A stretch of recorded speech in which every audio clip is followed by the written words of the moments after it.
Thank you. I don't need that. Just turn it off. Okay. Thank you. Thank you, everybody. I want to thank Global Sciences for inviting me here.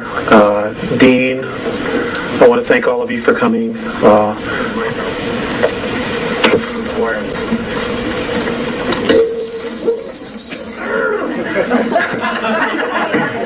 I'm wired everywhere. And I want to thank my wife, because if it wasn't for her, I would not be speaking any longer. I want to just give you a brief background on how this all started for me. I grew up, for the most part, in Elk Grove Village, Illinois, and my grandparents had a cabin up in Woodstock, Michigan, which is in northern Michigan. And we were up there in August of 1964, and I experienced missing time. We had gone out to play into the fields, and I laid down in the tall grass, and I can remember throwing chestnuts out of the way to create a place for myself to lay. And when I fell asleep, and when I woke up, it was almost going on 9 o'clock. And I remember getting up and running back to the picnic area where the family was, and there was a police dog, a Michigan State police car there, and my folks and cousins, because it was kind of a family thing because everybody goes back to school. And I got the tar licked out of me for disappearing, and I told them where I had been, and they didn't believe me, so I took them back to where I was with the flashlights, and sure enough, there was my body imprint, and they swore they had been all through that area looking for me. It wasn't until age 14 that I actually understood what had happened then. I went to bed. It was just a normal night. It was in October. When I woke up, and there were two men looking down at me. And they were human beings, except they have no hair. And their skin is light blue, or at least Morine, the very large one. His skin is light blue. Phaseus is the elderly one, and I'll give you a brief background on them. Has turned white because of his age, but they are blue-skinned. They say that they are our cousins, and that we actually have some of their genetics inside of us. They originally came from Lyra, as all human life did in our galaxy. Human life does exist in other galaxies as well, and there's a lot going on. There's a lot going on. Okay.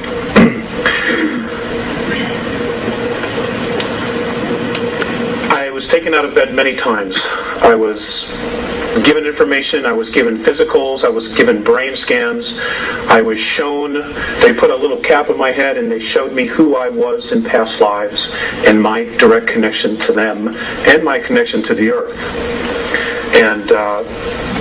And then there were no more contacts after age 14. There was one at 16, but it was a physical. I was not awakened.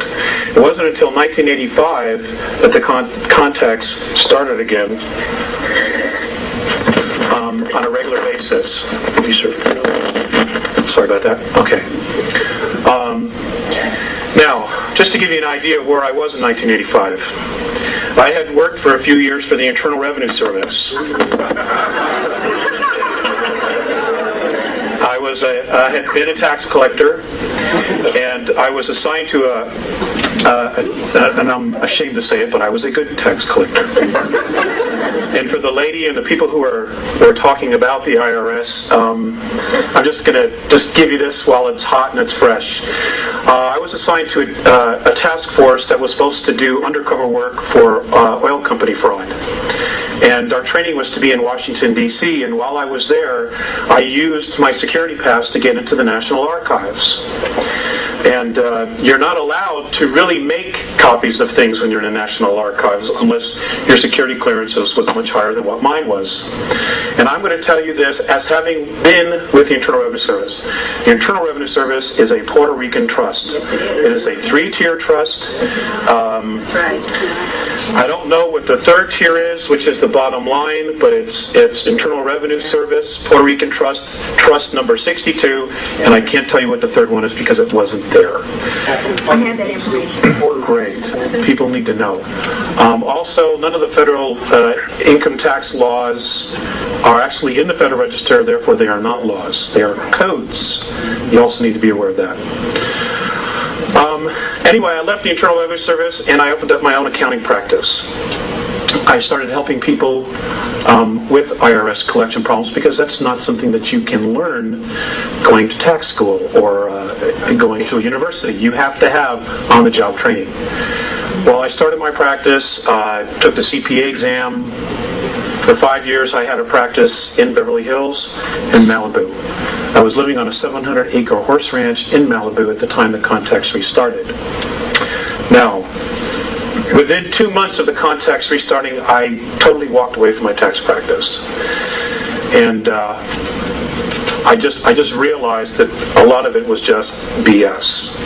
And it just wasn't working for me. I had made some major shifts in a very short time. The contacts have been relatively continuous. They're both physical as well as telepathic. And folks, some of this information is going to be enlightening. Some of it's going to really bother you. And I'm sorry to be the one to have to tell you that we have a very serious problem on our hands. Okay? And it is just not the federal government. It just is not.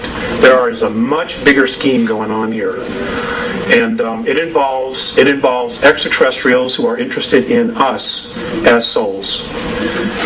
You might refer to the Bible, you might refer to whatever texts or religion you have, but there definitely is a battle of good and evil going on out there, and part of it has to do with us and our solar system because of its location and the minerals that are here. The regressives, and we're going to talk a little bit about that after I show you the moon pictures, don't give a damn about us. We are a natural resource. Okay? Be really clear when I say this. We are a natural resource to them. They don't care who you are inside. They don't care. As far as the federal government, we watched the movie Rob Roy the other night, and there was a line in that movie that sums it up perfectly. The government believes truth to be a lie undiscovered. But that's really where it's at. That's really where it's at. They are so screwed up that I don't believe they even really remember what the bottom line is now. Okay. If some of you are familiar with Hoagland's information, I think Richard does a good job, but I'm just going to share with you a personal experience that I had with Richard in Los Angeles. I was speaking in Los Angeles. I've spoken along the West Coast quite a bit, in Texas. And there was somebody from Showtime who was doing a private screening in a hotel room of the movie Roswell, the Showtime movie Roswell they put together. Well, I was invited to go in there. Well, Richard was sitting in the back on a chair. And I'm not reading any more into this. I'm just sharing with you my experience with him one-on-one. I sat down to him and I just looked him straight in the eye, and he didn't have a clue who I was. And I said, Richard, why don't you tell people that the moon is an artificial satellite? And he just looked at me and he says, I'm not ready to. All right? That's my personal experience. It's the only one I have. I think his information is good. But I'm telling you, from my own experience, he's withholding. And I don't understand why he's withholding. I can verify that. Okay? Because you, me, our children, our grandchildren, and our great-grandchildren are the ones at stake here. You know, we don't have anywhere else to go. We don't have any place to hide. This planet is our home. It's our home. And I'm just trying to help. I only have a piece of the puzzle. I don't have the whole puzzle. I think if I did, I'd be dead a long time ago. But I'm going to share with you stuff that I have been guided to that's on the far side of the moon. I don't deal with the visible side. Because as the right hand is moving here, the left hand's doing something else. Well, the left hand is the far side of the moon. If you remember the movie Apollo 13,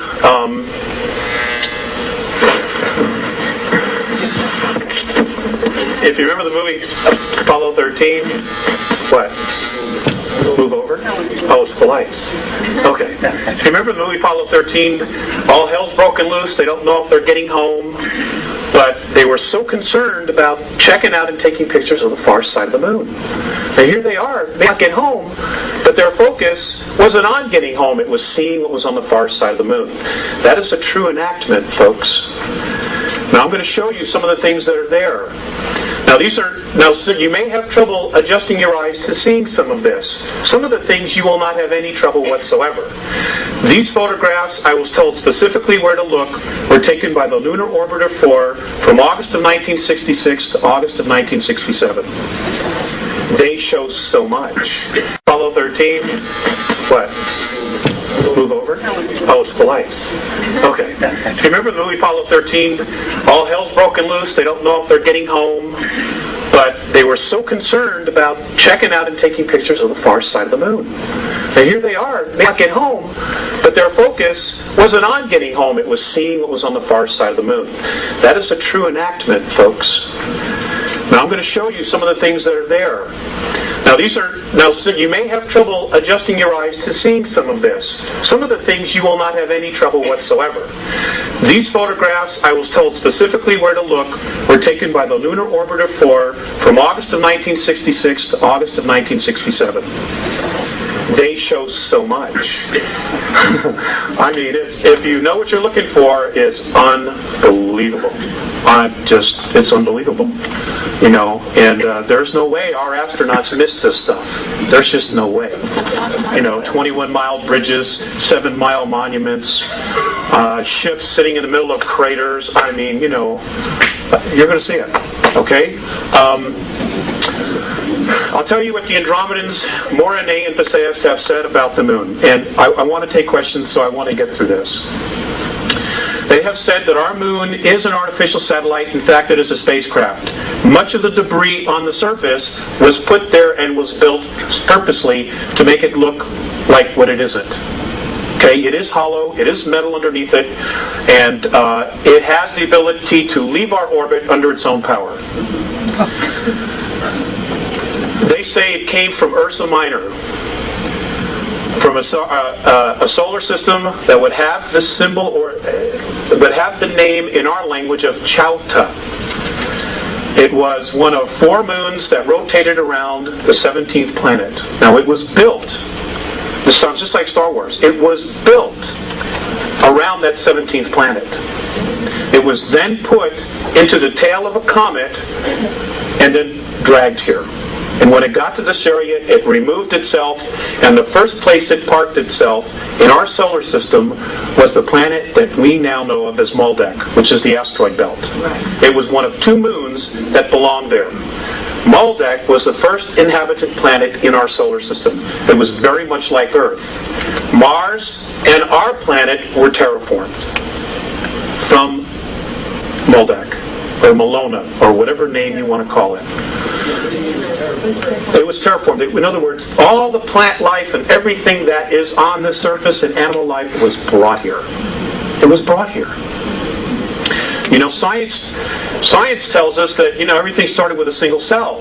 The Andromedans laughed at that. You know, and Visayas said to me, well, if that's true, then how does that one cell know to become a brain cell and a kidney cell? I couldn't answer him, because I don't know. He says it isn't possible. Our solar system has been engineered, built and engineered. Okay? The whole solar system. We're going to get into some more of that, but I want to get going on the slides. Honey, you want to come up and help us with that? Let's see. Okay, according to the Andromedans, now folks, I just want you to keep an open mind. You know, I'm not asking you to believe this. I'm sharing information with you. If you choose not to believe it, hey, that's fine. I ask you to exercise your free will. And if this gets too much for you and you don't want to listen, I've already checked. None of these chairs have seat belts. You can absolutely leave. I will not be offended. I don't like doing this anyway. I would much rather stay home and raise a family. Okay, but I made a promise, and, you know, we want to have a family, and, you know, I have pieces of the puzzle, and if I don't do anything about it, then I'm just as guilty as the NSA astronauts and the Russian astronauts that have been on the moon and been on Mars since 1958. Okay. Lights, please. Turn it on. The light. There we go. Okay. Our galaxy. Let me raise it up. Now we need something, a videotape or something to put underneath it. I'm the handiest guy I know. That's it. That's it. Thank you very much. Okay, we can lower that. No, here. Yeah, wait a minute. I got it. Here. Okay. Okay. Ladies and gentlemen, according to the Andromedans, space travel has existed in our galaxy for 4.4 billion years. Okay, we are literally the new kids on the block. All right? Now, what's interesting about our galaxy is...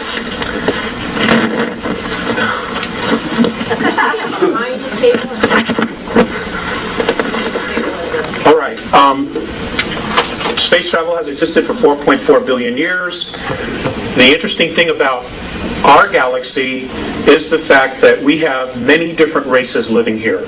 In particular, the human race, which we are a member of, and what we call the reptilian races, which we are not a part of, but who very much don't like us, like the human race. Apparently this battle that's been going on has been going on for approximately 3.8 billion years between reptilian races and human races. Many of the races that exist in our galaxy migrated originally from Lyra during a war. Apparently, sometime in our ancient past, a group of reptilians were exploring, looking for minerals, looking for food resources. They came across a star system that was full of human beings who were agricultural in their nature. Abundant food, they just had everything together. And the reptilian races, they're called the Seekar. In the Andromedan tongue, we know them, or we would know them as being known as the Draconans, because they are from Alpha Draconis. And apparently they, as a race, were brought to our galaxy fully formed. Nobody knows where they came from or who dumped them there. But they were put there because it gave them the highest probability of survival. Well, they're a remarkable race. They're incredible builders, but they have an attitude problem. And that is that they believe that they are the dominant species and they control everything else. And they are also master geneticists. They value genetics, not gold or silver. They have no interest in that. It's life forms. And they try to control life forms through manipulating their genetics. We have also been subject to that. I'm going to try to cover a lot here.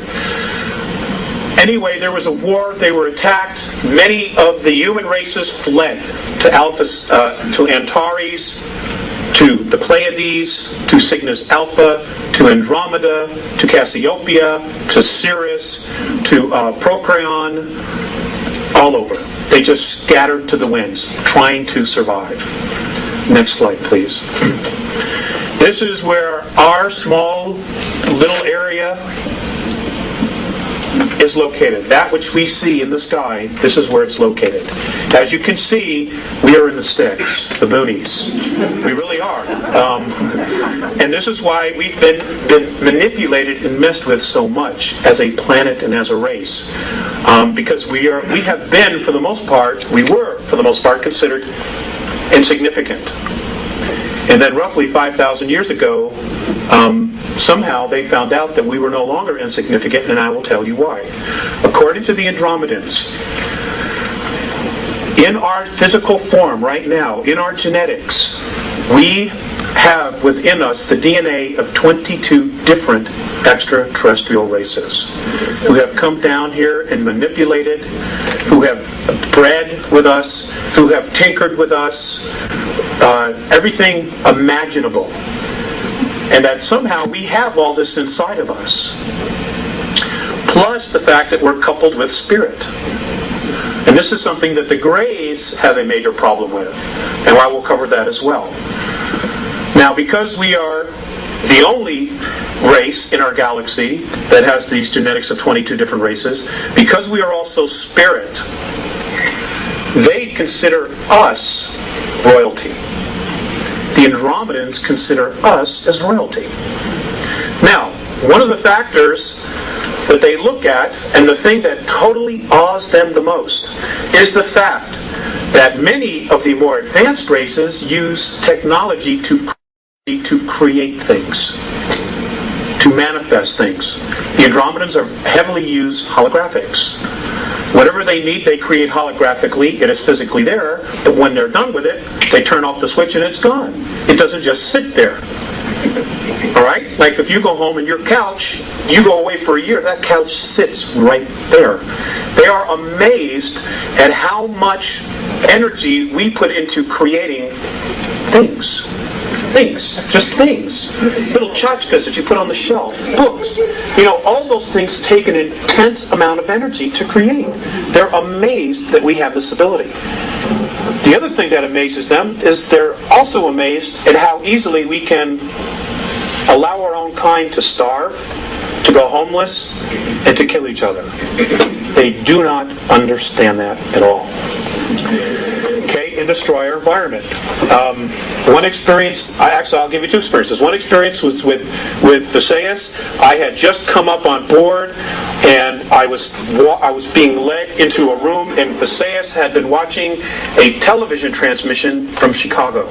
And policemen had just shot a black man that was running away. And then the policeman apparently ran over and tried to save his life. Okay? Visayas turns to me and he says, I don't understand your race. I don't understand why one would try to take his life and then the next minute try to save it. I didn't have an answer. In fact, many times I don't have an answer. Another time, I came on board. I was living in Lake Arrowhead at the time, and Mornay was looking at a group of meters on the ceiling of his ship, and it was all about the ozone and the air, oxygen content in our atmosphere. And he looked very distressed, and I said, "What's the matter?" And he said, "Don't they understand that all of this is here because they need it? They don't understand how we can just so carelessly destroy our environment." Now, folks, I want to share something with you.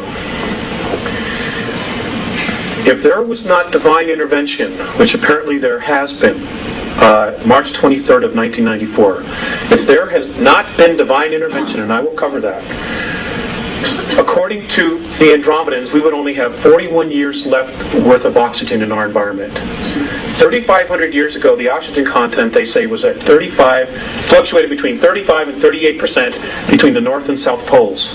Today, at its highest level, it's less than 18%. Now, those of you who took biology, what happens to the human form when oxygen as a gas goes below 15%? We die. We suffocate. This is reality, folks. This is reality. This is not Peter Jennings. Okay? This, I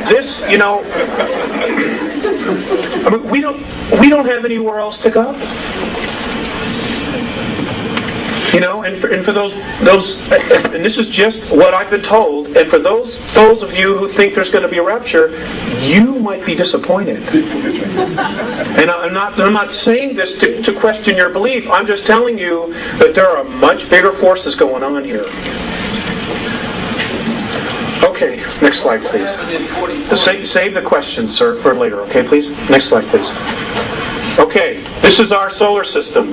There is life in all of these systems surrounding us. They have been coming here for years. For years they've been coming here. Okay, mythology, there's a shred of truth in all of it. The work that Zechariah Sitchin is doing, an absolutely fantastic book is called The Gods of Eden by William Bramley. I would suggest that those of you who have not read it, go get it in paperback version. It'll bring you right up to speed right away. It's wonderful. And he's not a UFO person, which is why I enjoyed it even more. All the truths, just let him right to it. In fact, there's more truth that the aliens are out there than they aren't. They just don't want you to know because they don't want you to know who you are. Because because the minute we wake up, the game's over. They cannot control us. And if you look at our past history, if you read Zecharia Sitchin's books, we as a race, when we stand together, rebel against the gods, the ETs. We rebel because they have been, pardon my French, shitting on us for thousands and thousands and thousands of years and holding us back. Next slide, please. Okay, here's Earth. If we could just get a focus, thanks, honey. This is what's left of Maldek. You know the series of planets. The moon is not the only artificial. There are 9 artificial moons in our solar system, and I will share with you later what those are. I just want to cover a lot of information. Okay, next slide. Okay. Okay, this is the typical and traditional picture. Does that look focused to you? Yeah. Okay, maybe it doesn't. Okay. This is the traditional picture that we see of Earth. We got an awesome home, folks. It's one of the nicest ones around. But there are some things about our planet that have been withheld from us. For example, our Earth is, in fact, hollow. It is hollow. The next slide, I'm going to show you a NASA photograph that proves that there's an opening at the North Pole. Okay? You can find this photograph in a book called Our Violent Universe by Nigel Calder. It was first released in England, and I don't know how this one slipped through the cracks, but it did. Thank goodness. We are told that the gravity of our planet has to do with the rotation. According to the Andromedans and their science, the radiation of the sun is what causes gravity on planets. And any body, planetary body that is approximately 29.3 miles or larger is capable of sustaining gravity because of the radiations of the sun. Now I realize that flies right in the face of what we've been taught. Well, again, I'm just here sharing with you. If you were to go from the surface, from downstairs to the parking lot, go approximately 821 miles, you would reach a huge open cavern. That does not literally have a sun in it, but apparently they are electrons, and as they go through the surface of the planet, they break down to their finest point, which is light. And that, at the very center of the planet inside, is the strongest force of gravity, and that is why they collect, and that is what is literally the aurora borealis. It is these electrons, these particles, coming out of the top once they have totally broken down, which is why it's almost in a circle. Almost always in a circle. Next slide. Okay, right here. This is just north of Greenland. This is exactly where Admiral Byrd said he flew in. Right there.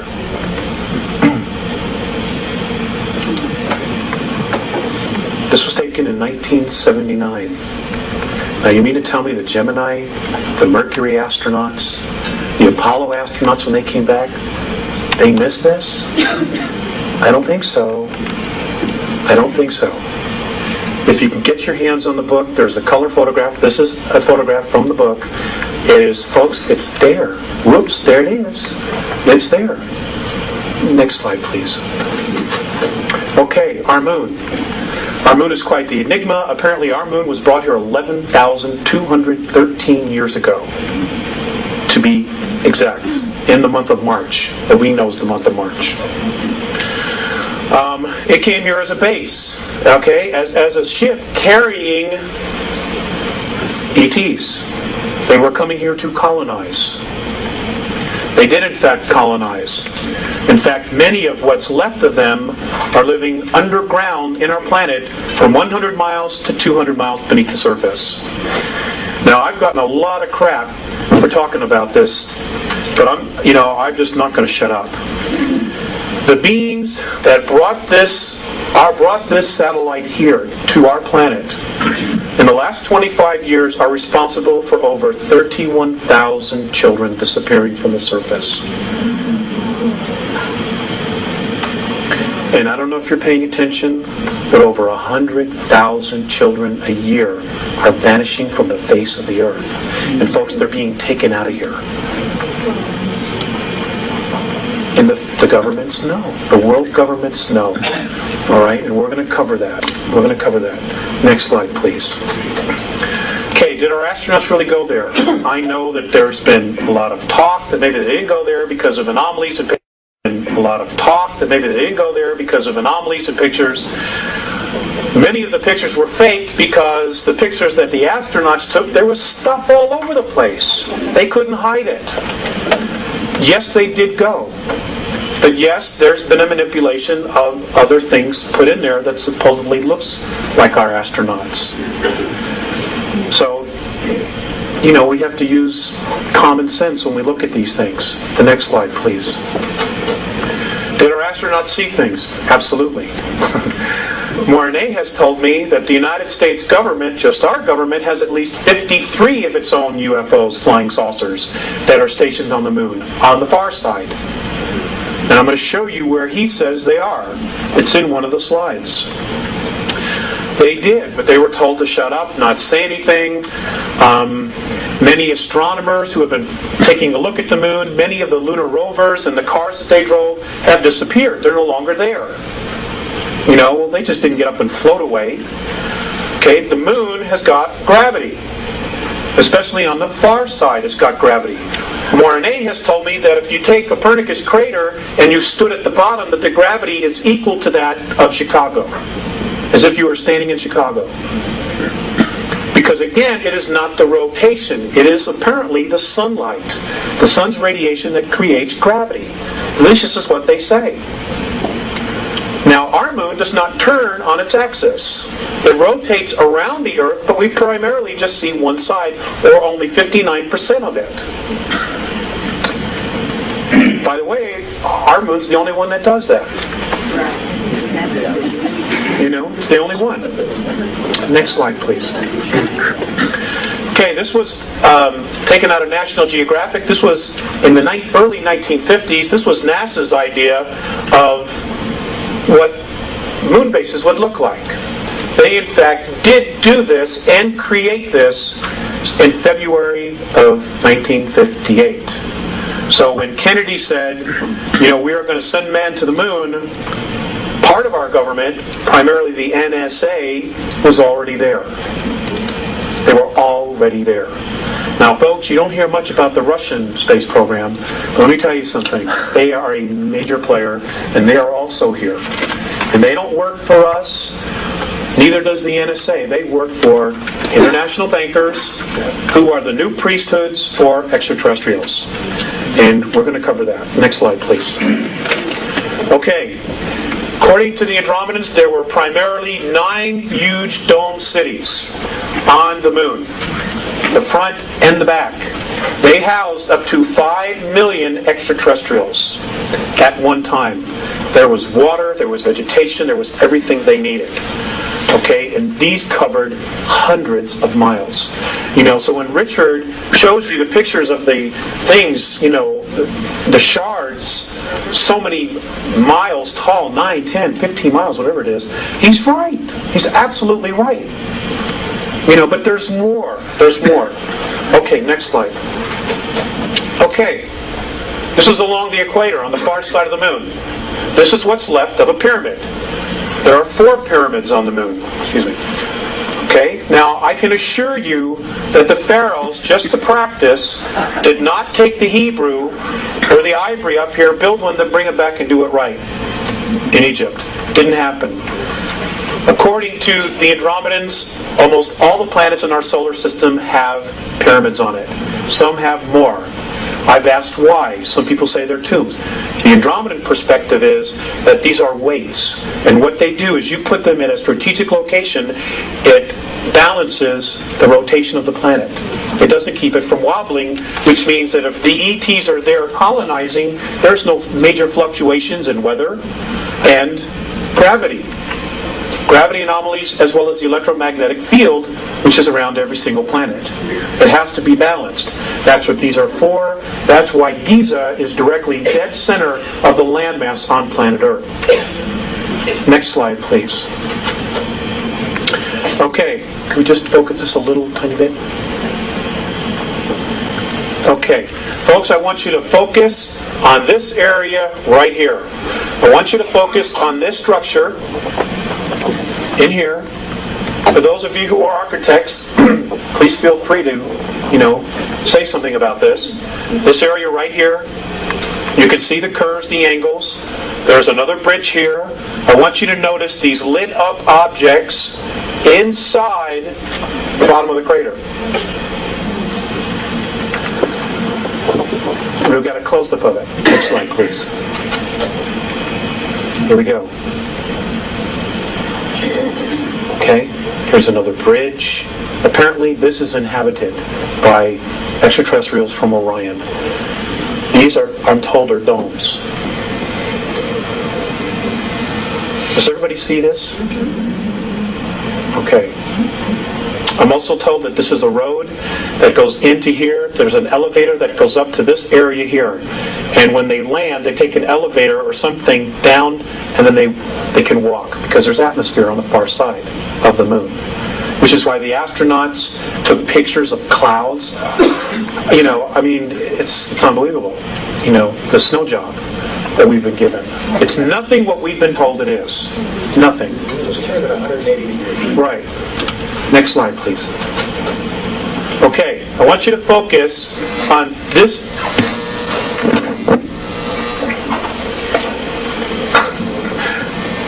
Let me just turn off one. I want you to focus on this area right here.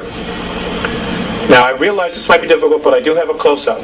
This is a crater, and there is a structure that comes across it. You can see the sun coming through this way. You can see it shining right here underneath, and you can see this is still in the shade. This structure here. This is a 21-mile long bridge. Next slide, please. Here.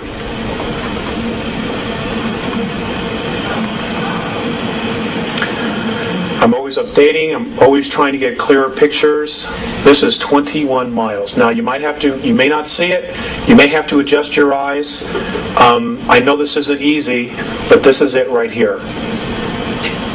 Okay? You can see the sun shining through here. Now, we didn't build this. And how is it that our astronauts missed this? 21 miles. That's from here to almost to Boulder. Next slide. Okay. Look at this. Just sitting there parked. This was taken by the Lunar Orbiter in 1966. Next slide. Now, isn't it interesting that we're told that the craters were created by meteorite impact, or incessant meteorite bombardment? I just love that. Okay? And yet, you have full-fledged mountains in the dead center of these craters. Many of them are even higher than the crater walls. Folks, that's just not possible. It is not possible. You have craters that are 30 to 40 miles in diameter. The deepest one is only 7,000 feet. That is also an absolute impossibility. Richard talks about his dome structures, okay, that had some kind of a glass on it. Right here.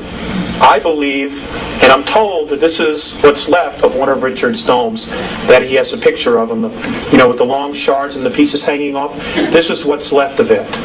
As you can see, there's a shiny spot of the glass tickered in, but that's what this is right here. This apparently also was a dome city, but it was destroyed by particle beam weapons between what we now know as the Orion group and a group from the Pleiades. This happened approximately 9,600 years ago. Full-out war here. Next slide, please. Okay. I want you to just check out this area here. All these structures, look at these. Apparently these are hangars. This is a complex that is inhabited by human beings from Earth. Also want you to look at this object. I'm trying to get a better picture of what this large structure is. But what's really interesting about this area here and this is look at nice how sharp this crater is. The corners here. Very nice and sharp. Here. Very nice and sharp.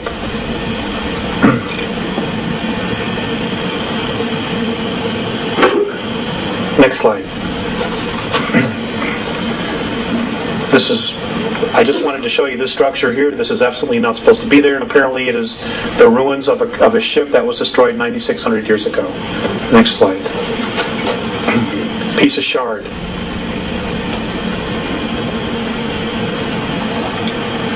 It's 2 miles. 2 miles tall. Piece of what? Shard. Piece of metal.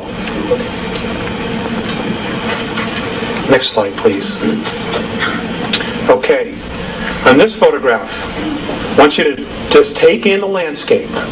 Okay? I want you to take in the landscape of what you see here. Now, I want you to focus in on this area right here. I want you to look at this area here, and I want you to compare it to the rest of the landscape.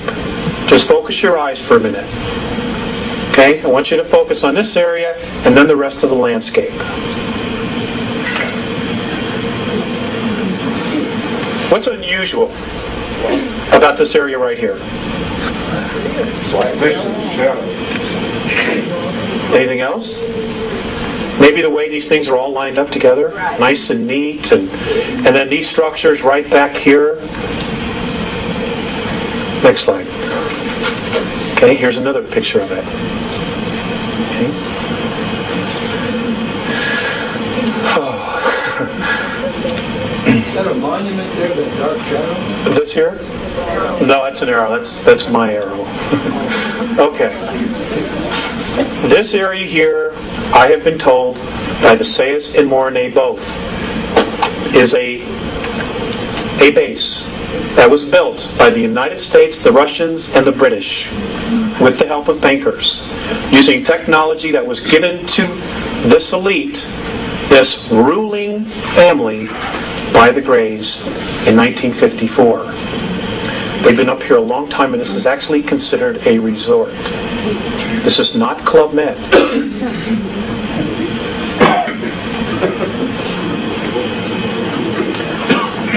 Next slide. More ruins down here. Here and in here. These are not supposed to be here. These are pieces of spacecraft, apparently, that were destroyed 9,600 years ago in a war that took place in our solar system. Next slide, please. Okay, this is the same structures I showed you earlier. Here's some more ruins. Now I want you to look at this area right here. This apparently is what's left of a dome, one of the dome structures. And these pieces that you have on the inside are pieces of the roof that just fell to the floor of the dome. You can look, you can see it, you can see there's a circumference. Here's part of the wall that's fallen down this way, okay, and here is part of the dome that is still intact. If we go to the next slide, I might see a little better. But we'll have to focus it. Right here. Well, maybe not. Okay, this was also destroyed in that war 9,600 years ago. Next slide, please. If you can see this, this is very light. This is a piece of a bridge that crossed this crater where half of it's gone and half of it is just still standing there. I don't know exactly how many miles across this is. But again, how did our astronauts miss this? Next slide, please. Okay, these are more ruins. I myself have even had trouble seeing some of the things in this, but they've been very strong about this particular area, so I felt it was important to include it and just share it with you because maybe somebody in here will see something more than what I see. You know, people often do. So I'm just trying to share it. These structures here, it's a weird place. Again, this is along the equator on the far side of the moon. A lot of those craters have a rising piece in the middle. Yes, sir, they do. Yes, sir, they do. And, some of them are full-fledged mountains, and they're just not supposed to be there. Next slide, please.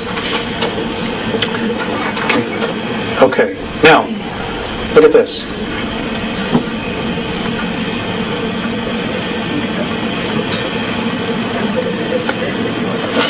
Okay. Honey, is that the best we can post it? Okay, thanks. This area here apparently is a domed complex inside this crater, and I'm told that the world government picked this area because there's water underneath it. These are domes. These are a series of domes that are lit up from the inside. Is that square thing the pyramid? Which thing? This? This here? I don't know exactly what that is. It's not discernible in the pictures. I think sometimes they purposely blur these just a little bit.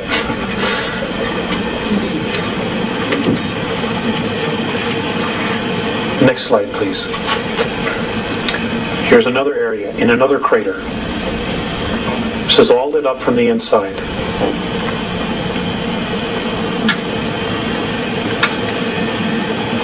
Next slide.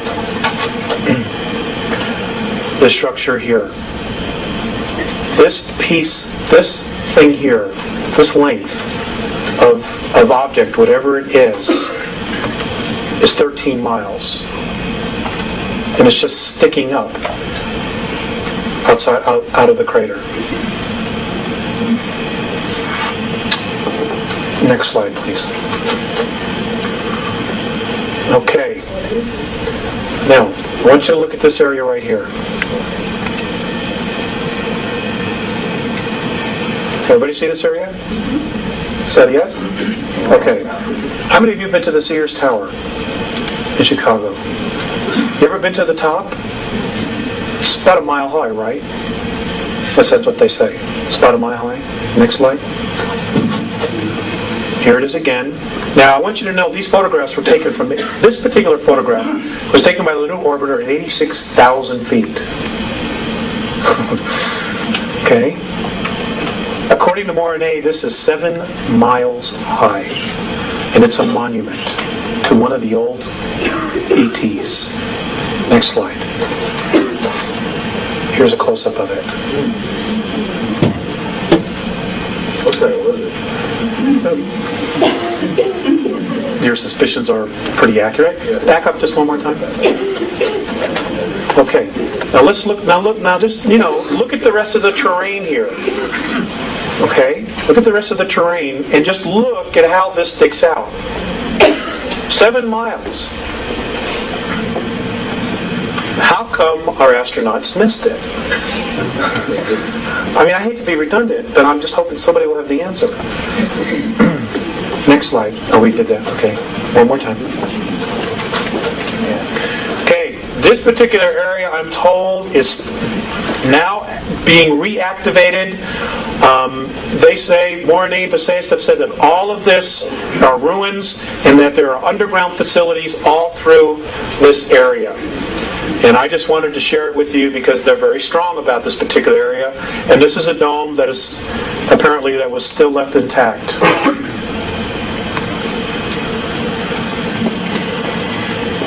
Next slide. Square craters. Now I've asked Morine specifically, and he says there's no such thing as a square meteor. So, just one of them weird things. Next slide, please. Okay, craft sitting here, hanging over a crater.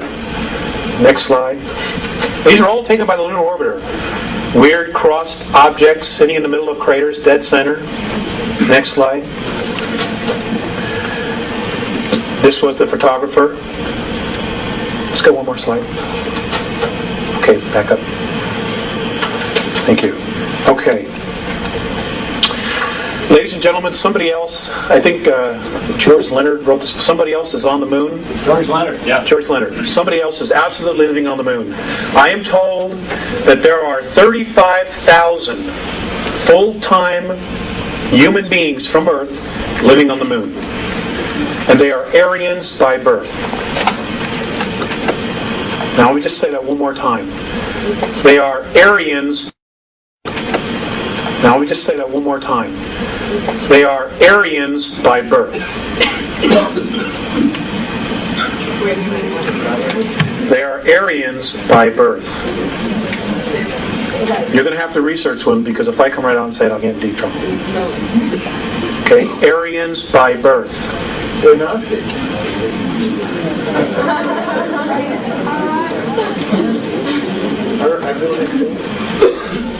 They're also there with extraterrestrials.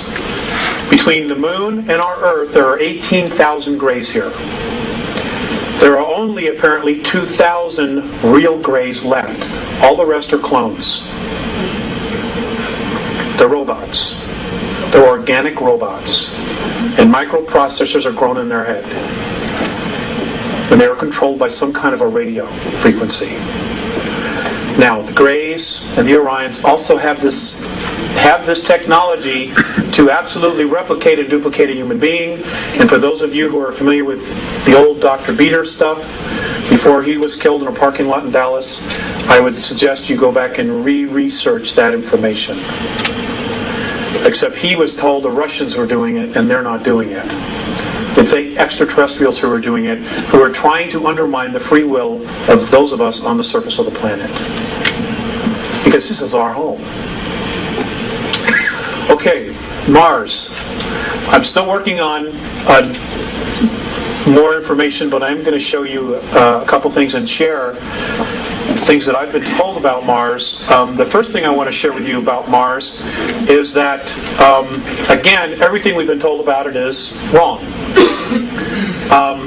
Mars' atmosphere is full of oxygen and ozone. In fact, the local San Diego paper on March 23rd of 1995 flat out said that in 1971 they had discovered it was full of ozone. Well, folks, you go to the library and you pull out any book that you can find on Mars, written by any scientist on this planet, and they don't say virtually anything about ozone. But it's there. We're told that that its actual gravity is about 1%. Well, if the atmosphere is so feeble, then how is it that it can have 300-mile-an-hour wind storms?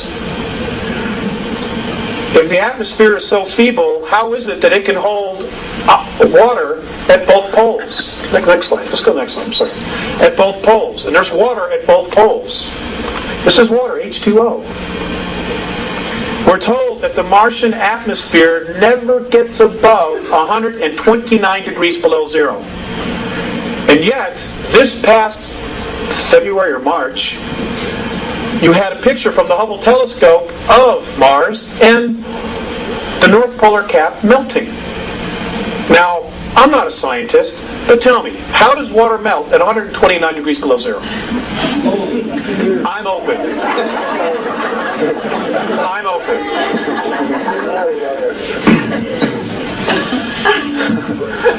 Okay, apparently Mars has been inhabited off and on as a base, as a small colony, as a staging point for extraterrestrials who are exploring and leaving our galaxy to go to another for 3.8 billion years. The ruins that Richard shows and other people, they're tombs. This is what I'm told, that they're tombs. And that there's far more there than is being shown. Most of it's been buried. Because during a war previous 69 million years ago, Mars was almost exactly like Earth. In fact, Mornay has said that many of the animal life that was on Mars is on Earth. That when we get there, when we as a race get there, publicly get there, we will find that there were dinosaurs. Many of the exact same animals and mammals and reptiles were on both our worlds. And that Mars had a totally different orbit. It was literally pulled from its orbit, and as it was pulled from its orbit by 19 million miles, it rolled like a ball 3 times. And the water that was here just moved everything. And that it's been reactivated. It was reactivated in 1989. Now, I did a lecture in Dallas, and I've been talking about this information for several years now. And I was told that in 1989, Orion troops landed on Mars and took over colonies that were settled, created there by Terrans, us, by human beings from Earth. They came in and just took it over. Now, this gentleman who approached me, and I'm just sharing this with you, said that his best friend's brother worked for Central Intelligence and was a director of NASA and resigned in 1991. He said that his brother told him that the meetings on Malta, on the ship, just off the coast of Malta between Gorbachev and Bush, were about what was going on Mars and that they were scared to death. Now, folks, I got to share this with you. The beings that are here from Orion, they're into control. They're into control. There is no such thing as self-rule in the Orion Empire. There is a hierarchy. Now, if you look at our planet, if you really look at what's going on our planet right now, there's only one nation that truly cherishes self-rule and actually has real experience in self-rule. That's the U.S. And we're armed to the hilt because our Constitution says we can be. This is why the focus is on destroying the United States of America. Okay, the UN, the World Order, all of that stuff, they're all taking orders from ETs, and they're scared to death. But they're willing to sacrifice this nation. They're willing to kill 3.5 to 4 billion people to maintain their place as the new priesthoods. This is Sumeria, this is Egypt all over again, but on a much grander scale. Because now you've got 6 billion people living here. If the people of this nation surrender the Bill of Rights by 1998, folks, you will no longer have the United States of America. That's a guarantee. That's a guarantee. This is the reason the Andromedans are coming back. Because 317 years into our future, our galaxy is in tyranny. And they have traced, through time travel, all the events that lead to the single point that shifted the energy from free to tyranny. Now, we're not just talking about free, we're talking also on a spiritual level. Suppression, oppression of soul, of spirit. And they have traced it all back to our solar system, which is why many races are coming back and saying, hey, wait, this isn't going to work. Because 317 years in our future, there's tyranny here. There is no such thing as freedom. And we somehow are dead square in the middle of this thing. Sorry for the news. But we are.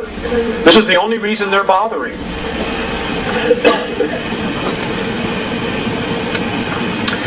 Next slide. Save your questions, please. Write them down, okay? You all know about the face, or most of you, I'm sure, do. There is a lot more in this area that needs to be explored. Those of you who are researchers, please get pictures of not the face, but go north, where the mountains are. Okay? There are ruins everywhere. There are domes collapsed on top of themselves. In fact, there's one that's still there that looks like Texas Stadium in Dallas with the opening in the middle. It's there. It's there. Next slide. I just put this in because everybody's interested in the physics. I'm not a physics person. But it is important because it all matches up. You know, there are symbols in all of this. In fact, I want to share with you about crop circles. I've asked a lot of questions about crop circles, and I'm told that there are two groups leaving crop circles. There's the Andromedan Council, which is made up of 139 different races, which is putting encoded information into the Earth to help stabilize it from Earth calamities. They're trying to buy us time. And many of the other crop circles that are being left by Orion. Now, where are they coming from? They're coming from Hale-Bopp. Hale-Bopp. Hale-Bopp is not a comet. Which are ships are going to move out of the tail and move into an orbit around Mercury. And this is in February, March of 97, and they're going to tell us they're here for sure. That'll be the latest. The highest probabilities is that by the end of November of this year, after Spielberg's movie about Roswell is released, they're going to start telling you that they're coming, that they picked up signals. And the truth is, they picked up signals back in 1960. And in fact, they were already on the moon in 1960 with extraterrestrial help. So, I mean, the whole thing is a conspiracy within a conspiracy within a conspiracy, and it is all to keep us fat, dumb, and stupid. Not to spook the herd, as a friend of mine said. Because they fear us. They fear us. Because if we stand together and we ask for benevolent help, folks, it's going to be there. In fact, I've been told that the Andromeda Council has already decided to directly intervene, but I don't know what that is. I can tell you this, that the Pleiadians are at full-fledged war with the Greys outside our solar system. They're dying on both sides. This is going on, and the Hubble telescope sees it, and there are 2 Hubble telescopes, not 1. The Russians sent 1 up. But you're not being told about that. Next slide, please. Olympus Mons, 15 miles high. 1979, NASA admitted that they saw water vapor and ice clouds going over it. That's 90,000 feet. Okay, that's higher than the clouds on our planet. Now we're told that the circumference of Mars is 4,200 feet. The Andromedans say, wrong. They say it's 11,230 miles. It's 3 times the size we're being told it is. The Andromedans also say that if you look at the planets in your solar system and you look at the brightness of those planets, that is proof that we live in a binary star system. They say we have 2 suns. But because of the rotation and the position of our planet, we never see the sister. But if you're on Venus, Mercury, or the others, you would see it.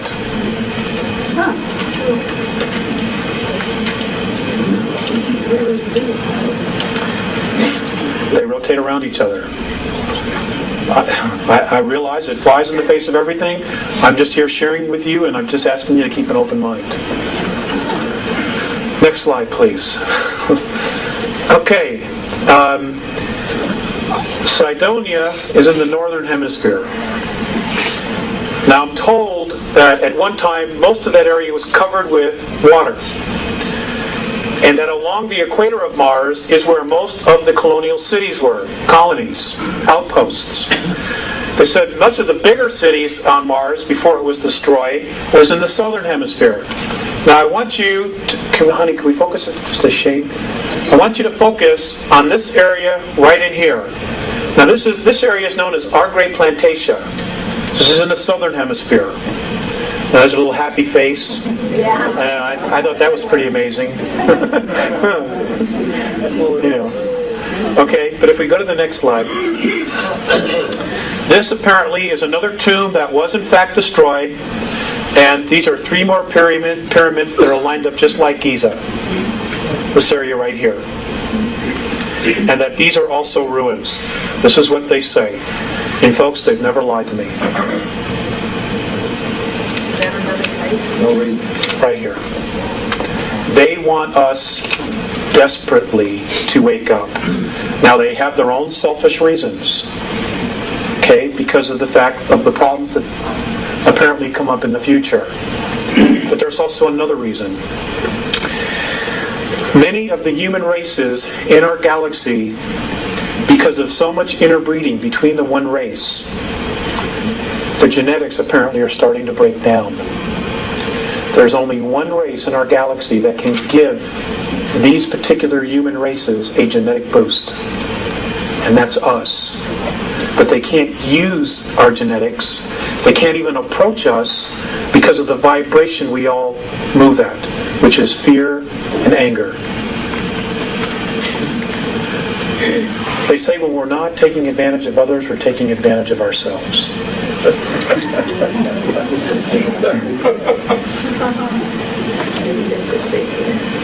correct. it hasn't stopped the regressors because they vibrate at this frequency, and they've also helped to propagate many of the belief systems that we have right now. We have real problems because this is all coming to a head by the year 2000. They're going to be here in 97, and official protocol ships from Orion are going to be here. Now, I want to share with you some of the things that the Greys are up to. Many people say they've left. I'm sorry to disappoint you, but apparently they're still here, and they have no intentions of leaving because they need us. They are desperately trying to save their race by using our genetics, but it isn't working. They can create the form, but they can't put soul in the body. That's a gift. Now, here's what they're doing. This is what I'm told they're doing. I'm told that many of the abductions that are occurring now, that the vital body, the aura of the people being abducted, which is primarily the females in a family, and it's usually the first and second daughter and the mother, what they're doing is they're peeling off the vital body, the closest part to the energy field, and they are storing it and they are feeding it to the hybrids that have that mother's genetics in it. And apparently they're doing this to keep them alive. And they're also apparently trying to create soul. They think by stealing your aura, the vital body, in your energy field, and giving it to another, that it will create soul. You need to be aware of this. Okay, this is why a lot of folks who are weird things are happening, they're getting real sick and run down. It's because your vital life force is being stripped from you. And folks, there is a violation of free will, big time going on here. You know, there are a lot of blinds in metaphysics. And one of them says that you create your own reality. Well, that's true. But there is a violation of free will. And we are being violated big time. And our race has been for the last 5,400 years. Big time. I'm dealing with the race we know ourselves now as Homo sapiens sapien. I don't know, is there another slide? Phobos. Phobos is an artificial moon. This is where the majority of the 2,000 real Greys that are left are hiding out, is on Phobos. And when you look at pictures of Phobos, when you go through your magazines or you go through, the astronomy magazines, I'm told that you should, I've been asked to share with you the idea that you should look very carefully about the inside of craters. That many of the openings that lead into this are inside the craters, that the bottoms open up and the ships come in and the ships come out. Okay? Now, Phobos is a major anomaly because it goes counterclockwise to everything else in our solar system. It rotates counterclockwise to everything else. Let's see, there's one more. Okay, this is the North Pole of Jupiter. This is a photograph taken by the Voyager. The Galileo. Anybody care to tell me what that might be?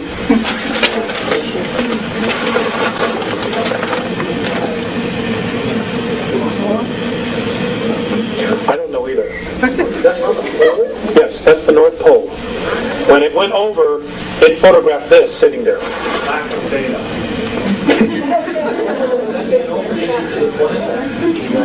It could be. It could be. I'm just sharing it with you because I want you to think about it. I have an idea. I think it's a satellite.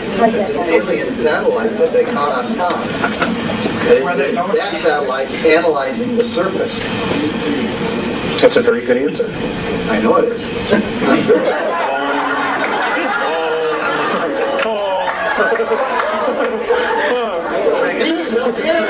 One day they'll get it.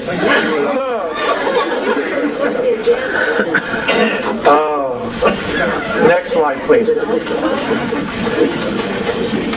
This is Ganymede. Ganymede's another artificial satellite. Ganymede has life on it, has water, has an atmosphere, has oxygen. Many of the benevolent races use this as a base. This is Ganymede. Has an atmosphere, has oxygen. Many of the benevolent races use this as a base. This is Ganymede. I'm sorry? That's Jupiter. It's one of the moons of Jupiter. Now, if you look carefully at the satellite we just sent up there, and you look at the rotation of what it's focusing on, the moons that it's focusing on will tell you an awful lot about what it is that they're looking for. They do nothing without a reason. And let's see, is this it? Okay.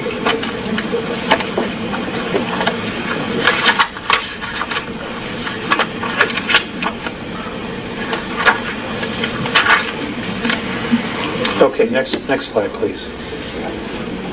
I think that's the last one. That's the last one. Okay, we can have the lights be great. Thank you, Dean. Okay, I can come out from behind here.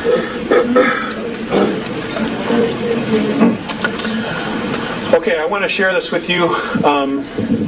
This last thing, I was told that March 23rd, 1994, that 19 suns pole shifted in our galaxy, and that many are pole shifting all the time.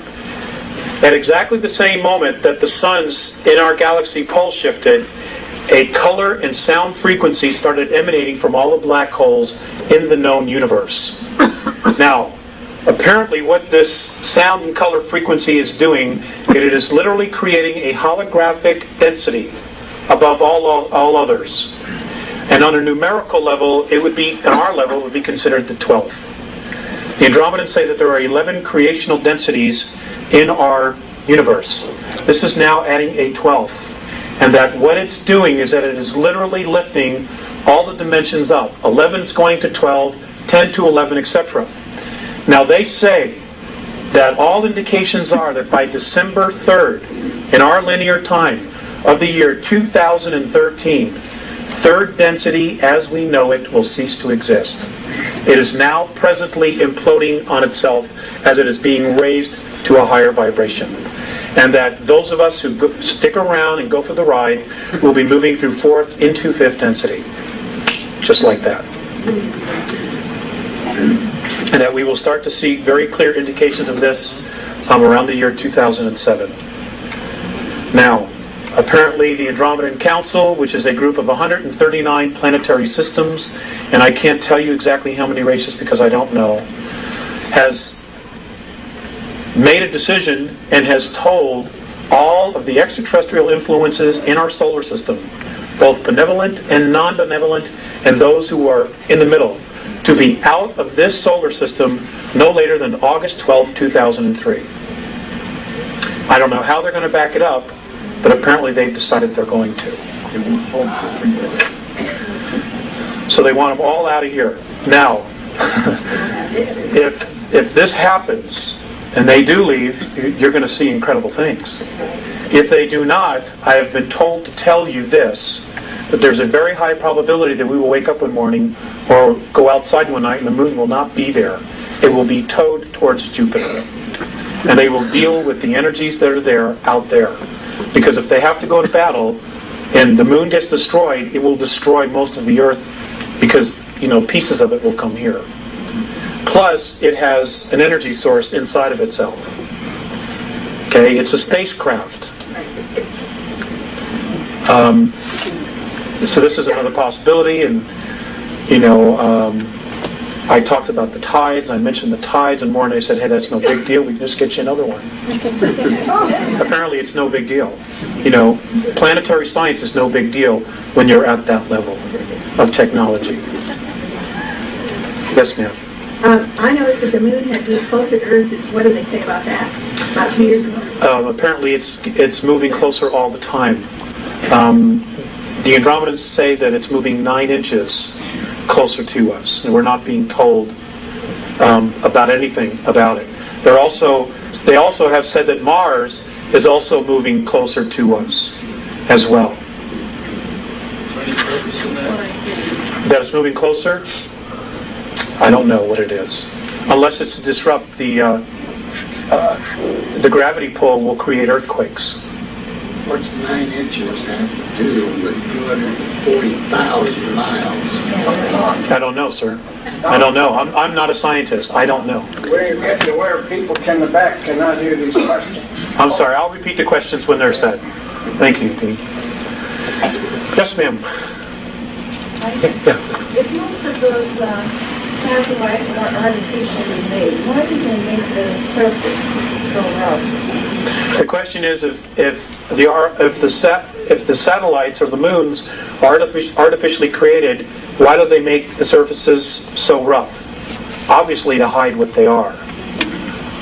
Other than that, I don't know. Ma'am in the back. Yes, if we really have a struggle going on between basically good and evil, are the benevolent people more, more powerful, or is there more of them? I mean, do we really have a chance? Okay. The question is if there's really a battle between good and evil, are the benevolents more powerful? Do they have more? And do we really have a chance? Oh, gosh. I've been told that if they stuck together, yes, they could resolve the situation here. But there are some significant problems that they have. Now, back in 1985, when I was being told all of this, there were a lot of discussions going on back in Andromeda about what to do with us. Now, half of the Andromedan Council didn't want anything to do with us. And their reasons were this. These were their sole reasons for not wanting to help us. They don't respect their home, they don't respect each other, and they don't respect themselves. What is their value? Now, those that wanted to help, because they have seen us as totally being violated with our free will, somehow convinced them that this was a worthwhile project. Now, intervention not only changes our reality, it changes their reality. And one of the things that the Andromedans and Morine has said specifically is they don't want to come down here and help us when we don't want to help ourselves. Because then they end up babysitting. And if something happens, then we could always blame them. And the cycle starts all over again. This is about self-responsibility. That's what this whole thing is about. There are one group of ETs who say, well, there's no way. You cannot be self-responsible. You cannot rule yourselves. And then we were given this opportunity 200 and some odd years ago to try this experiment. And we succeeded in doing it. But now we're being lulled back into a place where we want somebody to take care of us. Yeah. And you know that you're going to sacrifice your freedom. I'm not about to do that. Neither. So who's going to win? I don't know. I wish I knew. I wish I had a place to hide till it was over, but I don't. Because their interference has caused a lot of this to surface. I mean, they've kind of, changed our direction as to what we might have been able to accomplish. You're right. The question was, she added, that we've been manipulated and they've helped to change us into a different direction. You're absolutely right. However, when I brought that question up to Mornay, he looked at me and he said, are you aware that your government is drugging its young people? And I said, well, yes. He says, are you aware of a couple other things that he mentioned which are really sensitive? And I said, well, yes. He says, well, what has your race done about it? I mean, 1986, 1987, West 57th Street, twice in 6 months, showed Air Force personnel unloading bales of marijuana and cocaine off of planes at Hempstead Air Force Base and loading it up with weapons and then taking off for Costa Rica. Twice they showed this on national TV. What happened? West 57th Street was taken off the air and nobody did anything. Again, it comes back to self-responsibility. They are watching us. They are watching us and saying, should we come in and help this race when they don't want to clean up their own act? When they don't want to take care of their own? Do you realize, and big time, and those who don't want to make a shift are going to be checking out. Because the frequency, everything is changing, folks. And I'm not trying to instill fear in you. I'm trying to share with you what they've told me. And they have not been wrong. Things are going to radically change. And it's going to start just like this. It has. You watch November of this year, it's going to get really weird in this country. Really weird. They're going to try to divide us. And because if you divide, you can conquer. And whatever you do, please don't turn on each other. The enemy is underground. They're on the moon. It is not your neighbor. It is not your policeman. He's not the enemy. You know, if you want to do something really constructive and you don't know what to do, just do this one thing.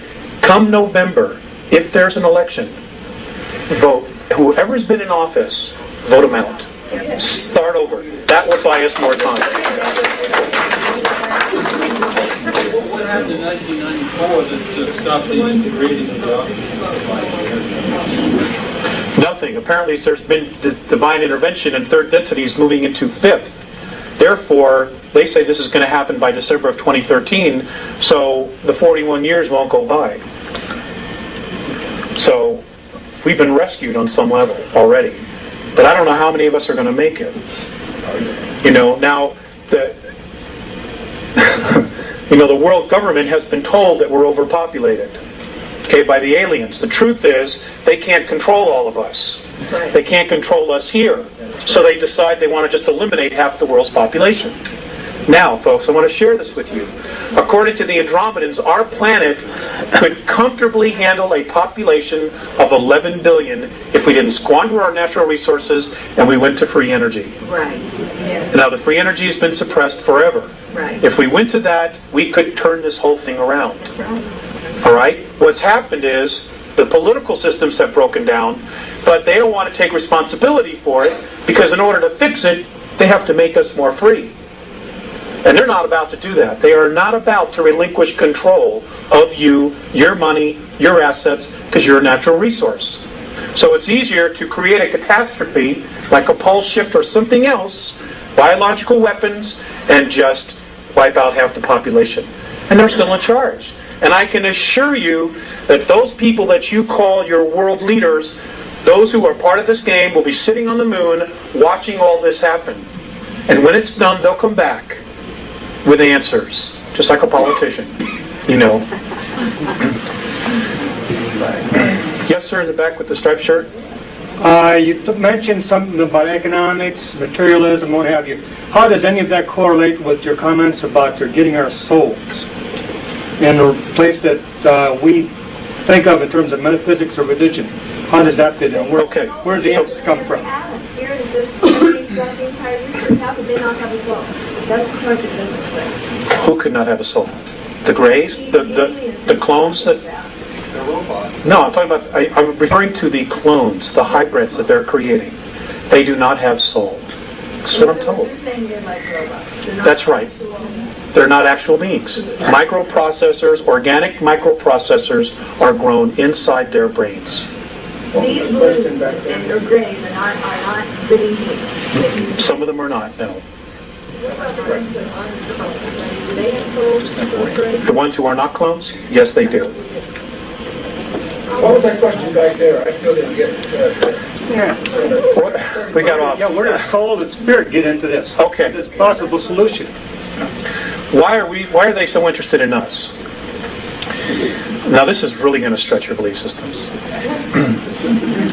I am told that a majority of the physical beings, human beings that are in third density, not only on our planet, but in 21 other systems, who are experiencing the same problem we are having, are beings that apparently at some time in our past were at 11th density. Now, the Andromedans have said that our universe, what we know as our universe, is in linear time, and this is the only way that I can explain it, is as we count time, is that our universe is a 21 trillion year holograph.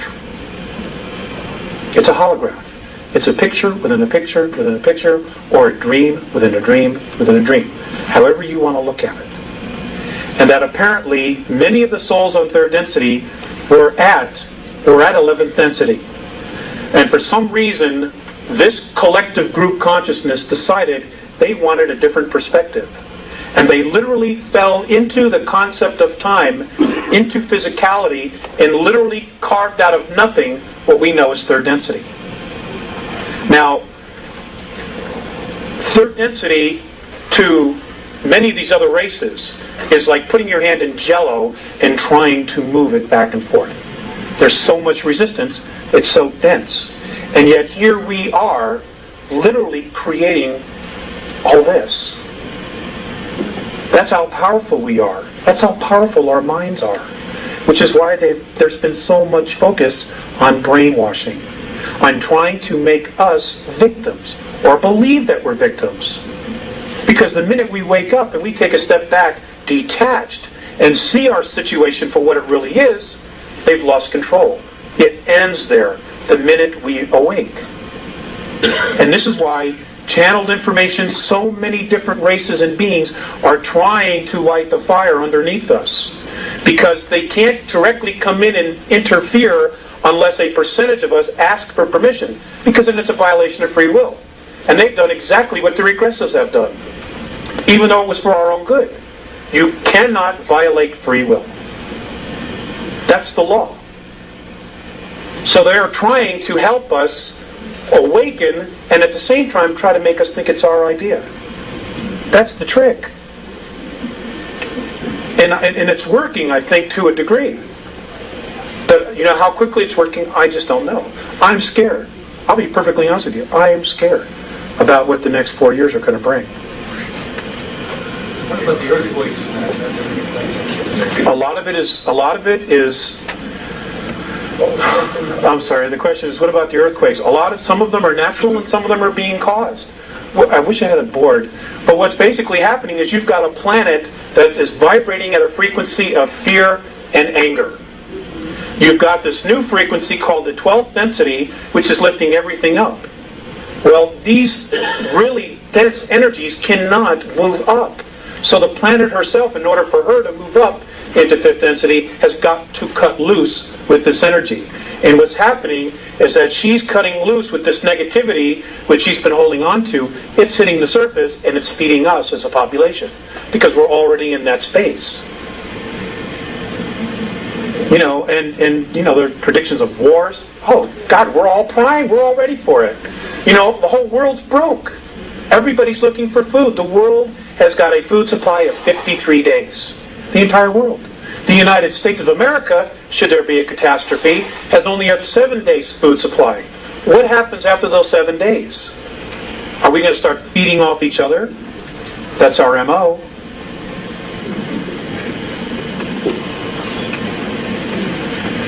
Yes, sir. Before you go any further, can you define what you mean by density, third density? Okay, can you define densities, frequencies? Density and dimension, they're really one and the same thing. They are a frequency in which light and sound oscillate at. We oscillate at a specific range.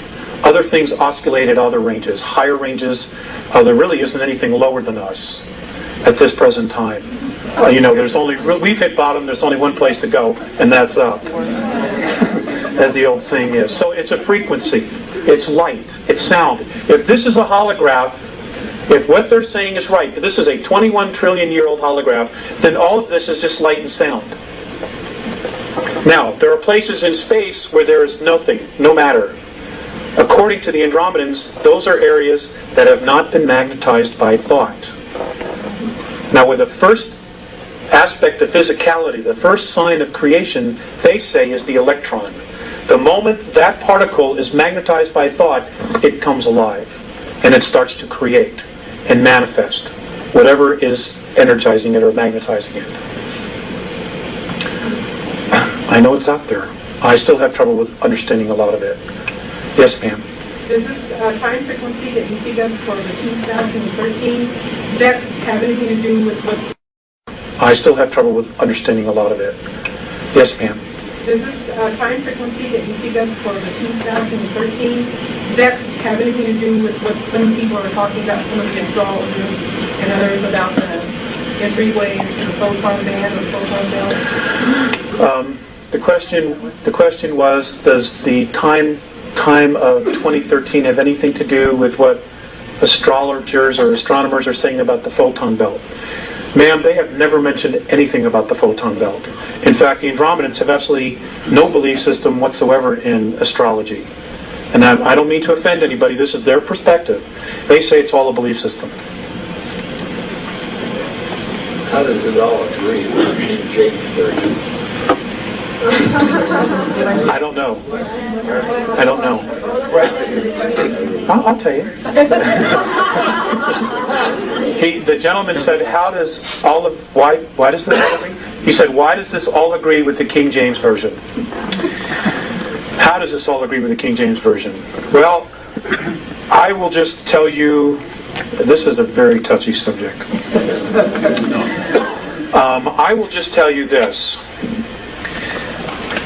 that Mornay has told me that it is more important to know why you believe something than the fact that you believe it. And in their opinion, the fact that we all believe, or a majority of the people believe in the book of Revelations, that we are literally going to self-fulfill it. What we think we create. See, who else? I see somebody pointing at somebody else who doesn't want to raise his hand, probably. Yes, ma'am, in the back. Richard Hoagland talks about... Could you stand up? I can't hear you. Okay. I'm sorry.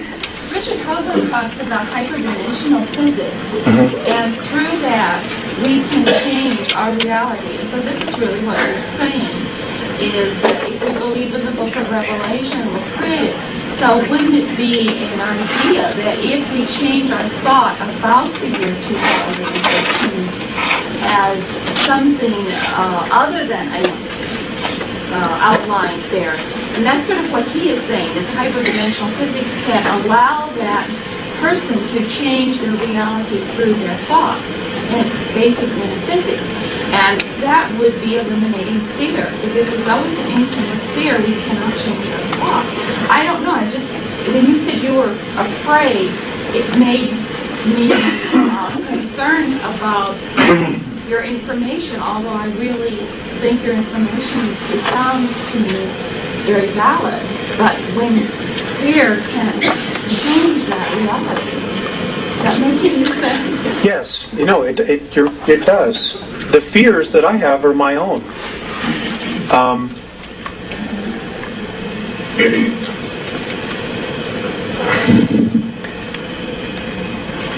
How do I put this? I have a lot of years invested as a child and as a young adult in Christianity. I have been made aware of the fact that there's no net underneath me. No net at all. And the fear that I have is my own belief in myself to be totally self-responsible. I can admit that. So that's the fear. Because if there's no net underneath me, it lies squarely on my shoulders to figure out my reality. And when I see all this stuff going on, what is it that I want to create? What do I want to create? My wife and I want to have a baby. I'm 39 years old. I've been in many other relationships, and I've raised other children that weren't my own. Now I want to raise my own. And,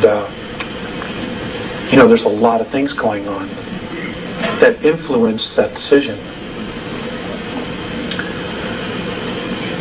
So I share the information, but I'm also sharing myself. So you have to take that whatever way you want. Yes, ma'am. Question about reincarnation. If, say, the Earth is destroyed in the future, where are the souls going to reincarnate? Are we going to other planets where they have similar life forms? Or you're supposed to go into, or what? What's the theory on that? Okay.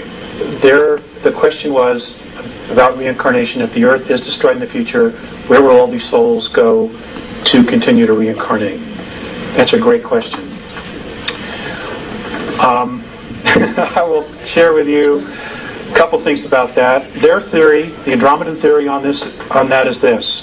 They say that all physical matter that is in this 21 trillion-year-old holograph came out of what we know as black holes. So the Big Bang theory is correct in its simplicity. But apparently what happened was some other universes somewhere also went through the process of evolving, and those things that chose not to evolve, to raise their frequency for whatever reason, were taken into black holes, and because spirit cannot be destroyed, it has to create another space to continue to evolve. Now the Andromedans call that space consciousness. They call our universe consciousness, because that's what created it. They say this is happening all over again.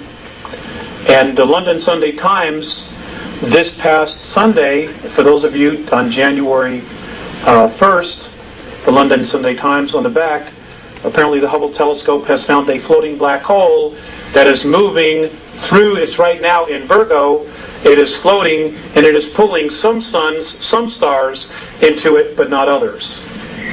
And they're gone. And they're actually watching this thing now. And that's the London Sunday Times, January 1st. For those of you who want to go to your newsstands and try to get it. It's on the back page of the front section. Big article. Okay? So, there's a God. And whatever she has decided to do is going to happen. Actually, I asked about that, and they said that, that they call it the isness. They themselves don't know exactly what it is, but just that it holds everything together. But that if they had to give it a gender, it would be female. Thank you. Because it creates life. Yes, ma'am. One of the crop circles, or a couple of them actually, this last summer, showed the planets around the sun, almost like your one picture was there with the asteroid belt. But it was interesting that where the Earth is supposed to be, there was no planet. There was the ring there that showed the orbit, but there's no planet. Did you see that in crop circles? I did not, but somebody told me about it in Dallas. Yeah. I don't know. I've not had an opportunity to ask about that. But ask it, would you? I'd like to know the answer. I promise. Believe me, I have a list of questions. I'll get to you in 1 second. They say that the crop circles are fifth-dimensional geometry. That's what it is. And in case you don't know that, crop circles have been showing up in the United States, but it's being suppressed. And they're primarily showing up along fault lines on the West Coast. So stay tuned for that. They're actually happening, but the feds are doing an excellent job because of the satellites, making sure that the minute they're created, that they're out there as soon as possible to make sure it's bulldozed, plowed over, etc. Yes, sir, in the back. Yeah, I was just curious how your communication process with the Andromedans, and is it at your request or their request, and how often does it occur, and all that kind of stuff? Well, there's absolutely no pattern to it. And gosh, can you hear? Okay, he wanted to know how the communication with the Andromedans goes. Is it at my request or their request? Sir, there is no pattern to it. They let me know. I will go outside at night, which I do every night, and I will look up into the sky and I will project a symbol, which is a communication that I have with them. And I don't always get a response. Sometimes I have to wait months to get a response. But they're almost always at night. They're both telepathic as well as verbal. Now, Morine is the only one that has actually gone to the effort to learn to speak. Visayas doesn't. It's all telepathic, and they talk in symbols. Now, when you start, for those of you who channel, you may already be aware of this, or mediums. I don't really like the word channel. You get impressions. Telepathy is speaking in holograms. If that whole stack of papers, and you put it all together. Okay, when somebody's talking to you telepathically, they're giving you that entire concept of everything like this. The whole thing is right there. It is not where I am describing, well, sir, we take this, we move it to the front of the house, then we take this beam and move it there. It's not like that. You get the whole thing instantly. And then you have to learn how to unravel it. It's taken me years to do this. And they've been really patient. And I'm not the only one. They're talking to 3 other people. I'm the 4th. There's one in Argentina, who I don't know yet, but I've met somebody who does know him. There's one in Asia and one in Europe. And there are other groups that are also contacting a lot of people here. Because we're different. We are really different. I'm not saying we're better, but we're different. And they apparently see some value in us, those that really want to help. Even the regressives see value in us, which is why they're so hell-bent on trying to control us and to suppress us. Now, ladies and gentlemen, there's a lot of energies coming. There are a lot of earth changes that are coming. I can tell you this beyond a shadow of a doubt, absolute proof, positive, inside of myself, because I've been shown it. In 8 years, Southern California will be 8 islands. That's it. It's all going to be water, except for those mountaintops. So if you have family there, you got to let them know. New York City, by the year 2000, will not be there. It will be ash. It will be sacrificed. It's going to be sacrificed. The powers that be have already made that decision. Sacrificed. It'll be a sacrifice. An offering. An offering. Those souls that live there, their energy is going to be an offering.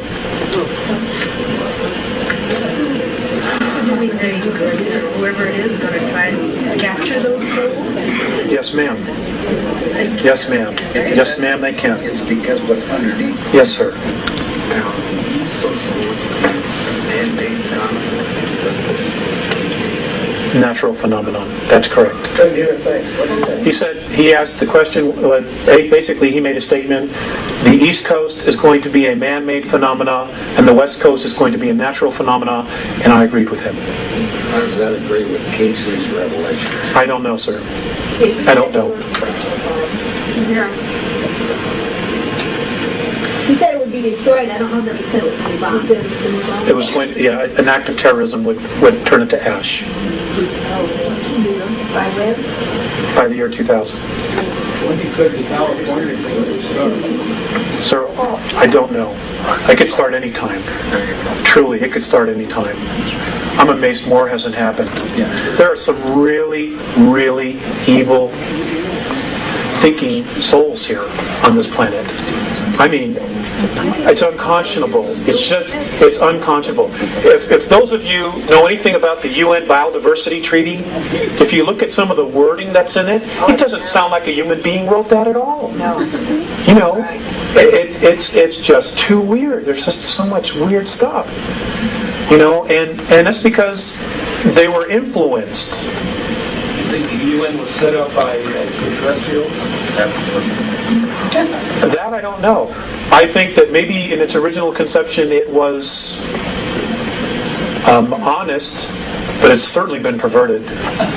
Certainly been perverted. I want to get somebody who has an next question. Yes, ma'am. Can you comment on the angels that are now seeing or the article about everywhere you look and also the term walking? Okay. The question was, can I comment on angels and can I comment on walk-ins? As far as angels, the Andromedans consider anybody who has spirit to be an angel. You know, you make your choices. You walk on one side or you walk on the other, or you find the middle path. Most of us are on one side or the other, and we're desperately looking for the middle path. It's just spirit. They're just folks on the other side, beings on the other side who are trying to help and influence us to make decisions for ourselves. If any of these angels supposedly tell you that they have all the information and that they need to follow, you need to follow them, like i.e. Ramtha, you need to be you got to use more common sense and really trust your gut instincts. Because this is all about our evolution. You know, if it's true that we've been on 11th density, then we have knowledge, we have experiences that none of these other races have. And we already know how to do this.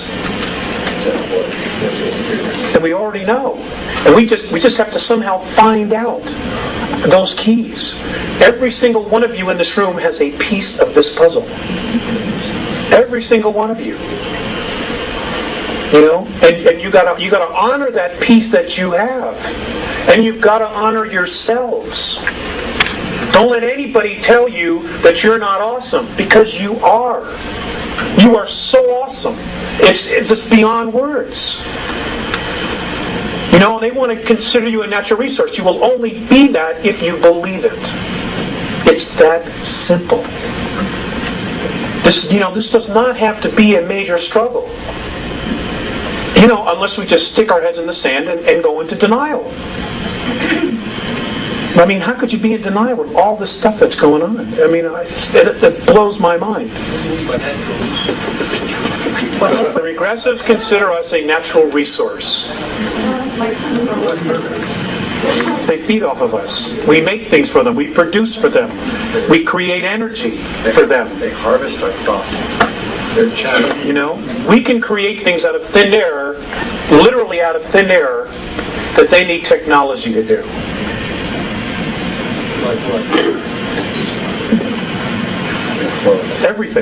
Everything in your life was made, was created, manufactured. Okay? Even the idea was created. Okay? Everything we've ever needed, this planet provided for us. How do you think it got that way? How do you think this planet knew exactly what to manifest, and we would end up here and be able to use exactly what we needed? I don't know if I'm wording that right. I think we're here, 50,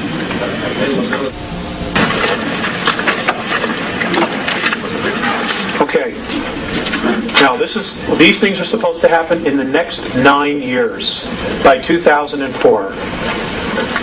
Number 1, scientific proof of dimensions and higher self-consciousness. Now, ladies and gentlemen, your consciousness, your thoughts, who you are, is not in your brain. The only reason that our bodies have the brain is so that our soul, our greater selves, whatever it is, can make the body move. Okay? Your essence is in your energy field. It's in your aura. That's who you are. That's your life force. That's where your consciousness is. It's not inside this bone right here. It's here. It's all around you. 2, reincarnation will be scientifically proven and demonstrated.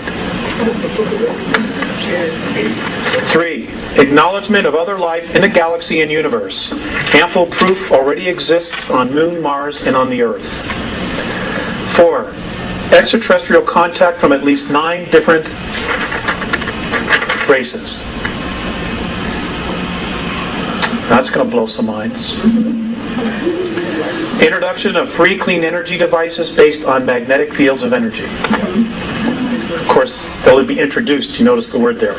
They've already been built. That the earth is hollow and capable of sustaining life, and the existence of a city known as Kal-Ni-Gor, which is in the hollow earth, that was originally built by Lyrans.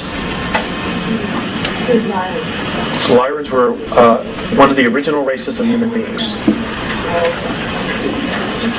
Number 7, rediscovery of the lost lands of Atlantis in the Atlantic and in the Pacific, a very large temple complex still intact that belonged to Lemuria, approximately 150 miles southwest of Easter Island. Well, that's going to blow some minds. Number 8, reality that all we see in the physical is a holographic imprint directed and created from a higher portion of ourselves. Apparently, the next 18... That's going to blow some minds. Number 8, reality that all we see in the physical is a holographic imprint directed and created from a higher portion of ourselves. Apparently, the next 18, 19 years, we as a race are going to evolve over 150 years. It's going to be like that. Which is the way it should be. I mean, for every, I don't know if you're aware of this, but for every 2 years that passes, military technology advances 44 years. You have any idea the toys they have that you paid for? I mean, it's awesome stuff. And of course, they don't want to let us play in a sandbox. I mean, it's ridiculous. Would you go back to the one that you said just before you said we will evolve over 150 years in the next coming years? In the next 18 years, we are supposed to evolve over 150 years. And then there was a statement made before that, all that we see in the physical is a holographic imprint directed and created from a higher portion of ourselves.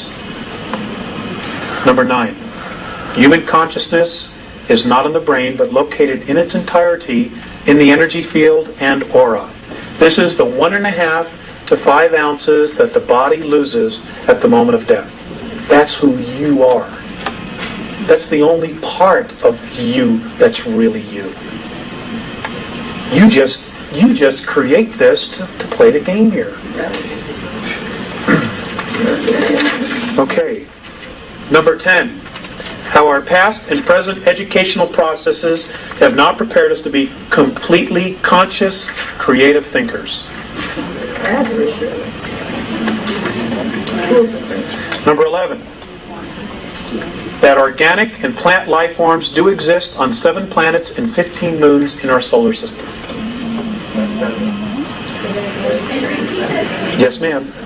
Number 11. That organic and plant life forms do exist on 7 planets and 15 moons in our solar system.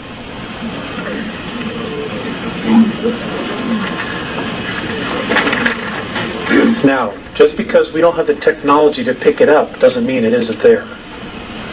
Okay? Number 12.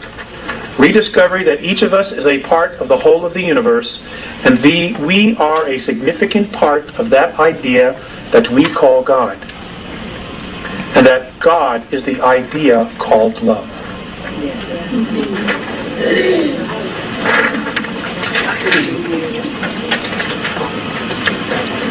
Number 13, that this accelerating self-discovery being experienced was created and activated by all of us. So, well, sir, that's the $64,000 question. You get the answer when you call me and let me know. I guess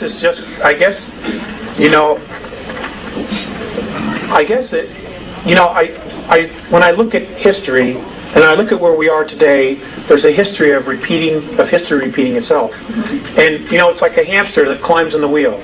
No matter how fast he goes, as long as he stays on that wheel, he's not going anywhere. So maybe we just needed to make a change. Maybe we're all sick and tired of this.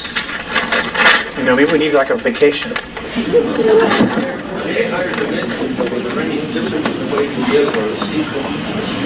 My understanding, sir, is that they are different. Your consciousness is completely different.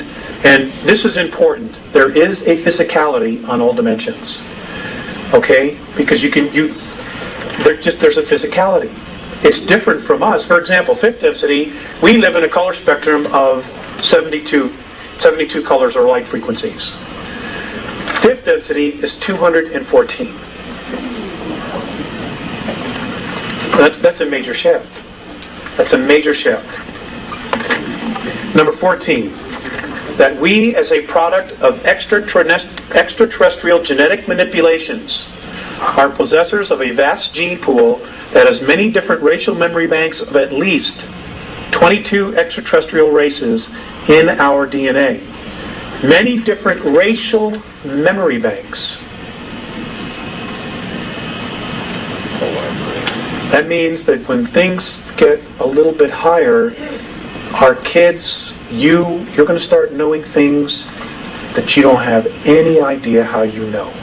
But you do know it. You will know languages that haven't been spoken on this planet for thousands and thousands of years. You will just know because it's inside of us. We're a library. Barbara Marciniak, her piece, they talk about this as well. And I think some of the other groups do. Because of our genetic heritage, we are considered royalty. We need to acknowledge it, acknowledge ourselves, and seize our genetic heritage. Now I'm going to end on this. Actually I'm going to end on two things. I was having a particularly bad month. Personal relationships and just everything else. And it was time for me to come back here. I was living in Lake Arrowhead at the time, which is in Southern California. And I didn't want to come back. I flat just did not want to come back. So I got really upset. I started to cry, and I didn't want to come back. And as I found myself on the ground again, I remember I heard Visayas' voice in the back of my head. He said, "Turn around." I turned around, and he was at the door of the craft as it was starting to take off. And he looked at me and he said, "Alex, the love that you withhold is the pain that you carry, lifetime after lifetime." And I just want to pass that on to you. Because nothing else that they have said has changed me more significantly than that. Yes, the love that you withhold is the pain that you carry, lifetime after lifetime. With that thought, Alex, you disturbed me a while ago. You didn't have a net, and yet you just defined your net. What gave you the idea that you did not have a net? It's a belief in oneself, sir. I think that's what it is. It's a belief in oneself. A belief in the God in you? Well, yeah. But we'll talk about that. We'll talk about that. I'm trying not to give all of myself away here. Hold on. I want to end up with this. I'm done with this. Squeaking and squawking and buzzing. I once asked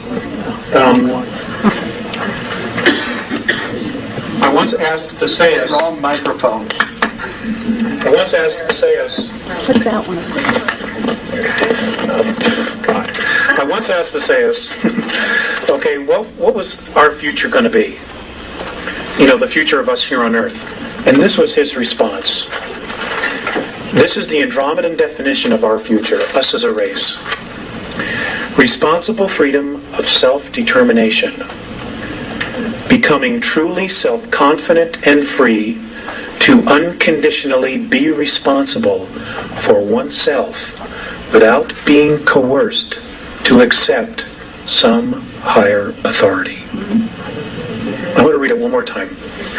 Responsible freedom of self-determination. Okay. Folks, thank you for coming. Becoming truly self-confident and free to unconditionally be responsible for oneself without being coerced to accept some higher authority. Ladies and gentlemen, you're awesome. Don't let anybody tell you different. Go out there and kick ass. Thank you.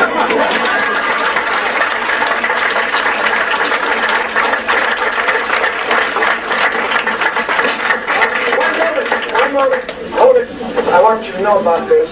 When Alex and Carla came, I told them they could have a table with tapes, books, as most speakers do. They do not do that. They live on a sort of a faith way of living, but they do have people in California who handle their tapes. And these free brochures are up here, and other things of his are in this Andromedan, the letter from Andromedan, which is free, and it's up here on the front table. So you can pick that up as you leave. Also, if you want a copy of the directory of membership,